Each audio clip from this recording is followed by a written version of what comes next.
রবি মৌসুমে বগুড়ায় দেখা দিয়েছে সার সংকট। সার না পাওয়া এবং দাম নিয়ে ক্ষুব্ধ কৃষকরা।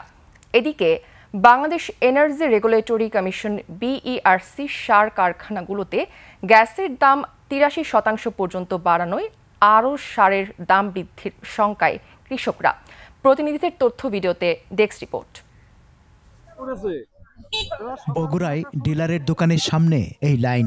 অনেক প্রতীক্ষার পরও মিলছে না পর্যাপ্ত সার। দাম নিয়েও রয়েছে অভিযোগ। ১৩৫০ টাকা টিএসপি, সেটা বাজারে বিক্রি হচ্ছে ১৮৫০ টাকা, ২০০০ টাকা, ২১০০ টাকা বিক্রি হচ্ছে, ২২০০ টাকা বিক্রি হচ্ছে। আমরা যারা সাধারণ যারা কৃষক তারা আমরা বাজারে ছাড় পাচ্ছি না।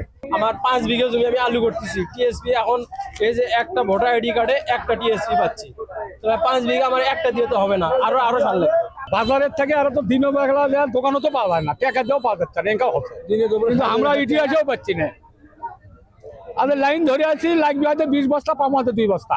রংপুরে ইউরিয়া সার ১৩৫০ টাকা, টিওপি ১০৫০ এবং এমওপি সার ১০০০ টাকা বস্তা দরে বিক্রি হচ্ছে। কৃষকদের সাথে ব্যবসায়ীরাও বলছেন সারের দাম আরো বাড়লে ক্ষতিগ্রস্ত হবেন তারা। যখন সার কিনতে যাই তখন তো মনে করেন সারের দাম একটু বাড়তি চাইতেছে। গত বছরও সার পাইনি, সারের সিন্ডিকেট ছিল, এবারও যদি এরকম হয়ে যায় তাহলে তো আমাদের কৃষক একবারে মাঠে মারা।